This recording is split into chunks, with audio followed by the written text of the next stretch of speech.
would say one of the top, if not the most important perk of a zero-turn mower is how quickly you can get a job done. It takes me 12 minutes to mow my front yard. 12! That's so much more time I can have playing with Jude, my son, or my wife, or just wasting time watching Netflix. In this world, every minute counts, so I'm putting these two mowers head to head to see which one comes out on top. 2, 1. I figured the electric would be a little bit faster due to the weight, and it turns out I was right. It beat gas by a hair. But over the course of a year, that's a whole lot of Netflix episodes. And now moving on to a truly iconic TLR challenge, the Bog Down Showdown. Basically, there's a field by my house that's overgrown. Nobody really cares about it. So what I do is go out there and I let it grow real tall, and then I test some of these mowers to see which one bogs down last. So each one of these mowers has freshly sharpened blades. After 2 successful passes, 1 down, 1 back, each mower is lowered down a 1/2 inch, and so on and so forth until, you guessed it, it bogs down. Both mowers' performance was basically indistinguishable until about the 3-inch mark. This is where I started to see the TimeCutter falter a little bit. You can start to see a whole bunch of missed grass blades, and the motor is starting to struggle a little bit.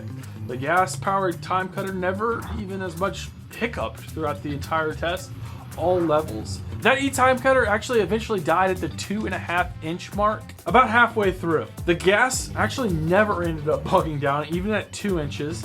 I even went down to 1.5 inches and was just scraping dirt. So it's like, because it was uneven surface, so I just stopped at about 1.5 inches. But the electric kind of got boat raced in this one. So an important part about using a zero turn is the ability to pull a load. Like if you want to pull mulch or rock or something like that, we want to see which one of these can pull the most amount of weight. So what we're doing is a good old-fashioned tractor pull. The stronger the mower, the more it'll pull the other one.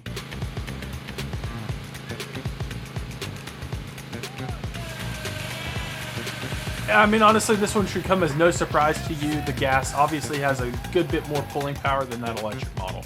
No duh. And moving on to maneuverability. Honestly, one of the toughest things about learning to use a zero turn is learning how to steer the dang thing. Truthfully, I've taken out a few different bushes in my day when I was first getting started on one of these, learning how to use it. So I headed back to the field where I did the Bog Down Showdown to set up an obstacle course, so to speak, to test how quote unquote in control I was of each one of these zero turns. Honestly, there was not a real difference between the gas and electric models. They basically have the same steering functionality. You can throttle down both their speeds, so you're basically crawling, and at that point you have a whole bunch of maneuverability with both these mowers. That's kind of one of the major perks of a zero turn. All right, and looking at user experience of both these zero turns, honestly, the bones of these mowers are basically the same. It's the meat kind of that differentiates these two. So with the electric, you don't have the MyRide suspension system, which is kind of nice. Like, see, you sit on it, gotta bounce.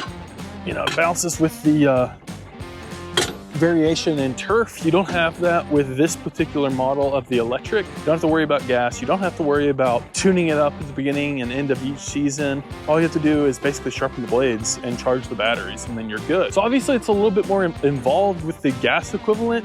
You do have to worry about the choke and all that stuff, and starters and things like that that could go wrong, that you're probably not going to have to deal with the electric. But what you do get with the gas is a better cut, in my opinion. It has a better lift, and you can see that as evidenced in some of the other tests that I did earlier. It's just got a better lift on it in terms of lifting up and cutting those grass blades. And truthfully, now the headlights on the electric are cool.